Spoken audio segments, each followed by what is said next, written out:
ناظرین، 12,000 یہودی بندر بن گئے۔ وہ کیسے بنے، کس کی امت تھی، یہ ساری باتیں اس ویڈیو کے اندر جانتے ہیں۔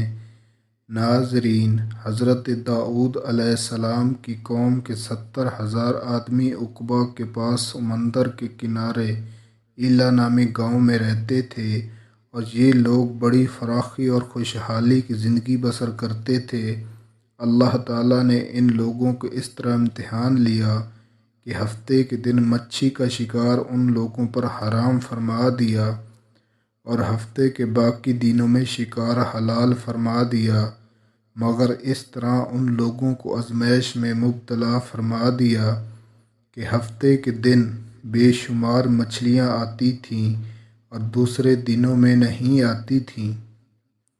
تو شیطان نے ان لوگوں کو یہ حیلہ بتا دیا کہ سمندر سے کچھ نالیاں نکال کر خشکی میں چند حوض بنا لو،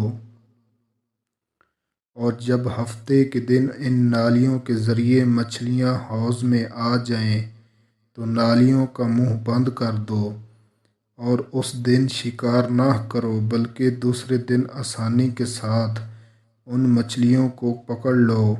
ان لوگوں کو یہ شیطانی حیلہ بازی پسند آ گئی، اور جب مچھلیاں نالی حوض میں موقید ہو گئیں تو یہی ان لوگوں کا شکار ہو گیا۔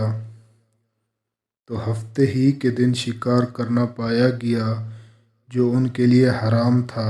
اس موقع پر ان یہودیوں کے 3 گروہ ہو گئے۔ کچھ لوگ ایسے تھے جو شکار کے اس شیطانی حیلے سے منع کرتے رہے اور ناراض و بیزار ہو کر شکار سے باز رہے، اور کچھ لوگ اس کام کو دل سے برا جان کر خاموش رہے۔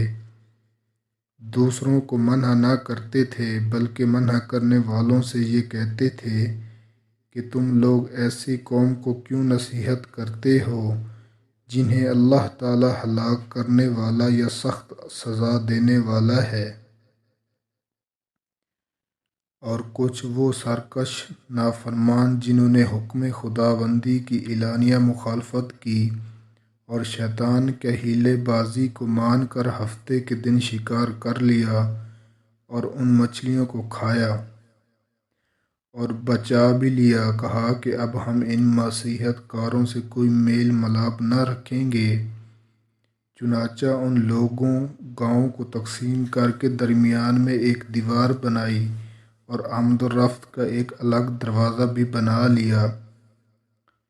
حضرت داؤد علیہ السلام نے غضبناک ہو کر شکار کرنے والوں پر لعنت فرمایا، اور اس کا اثر یہ ہوا کہ ایک دن خطا کاروں میں سے کوئی باہر نہیں نکلا، تو انہیں دیکھنے کے لیے کچھ لوگ دیوار پر چڑھ گئے، تو کیا دیکھا کہ سب بندر کی صورت میں تبدیل ہو گئے ہیں۔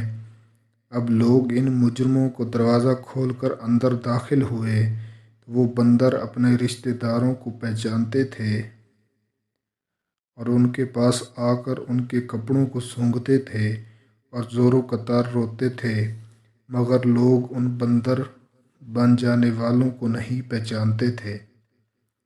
ان بندر بن جانے والوں کی تعداد 12,000 تھی۔ یہ سب 3 دن تک زندہ رہے اور اس درمیان میں کچھ بھی کھا ہی نہ سکے، بلکہ یوں ہی بھوکے پیاسے سب کے سب ہلاک ہو گئے۔ شکار سے منع کرنے والا گروہ ہلاکت سے سلامت رہا۔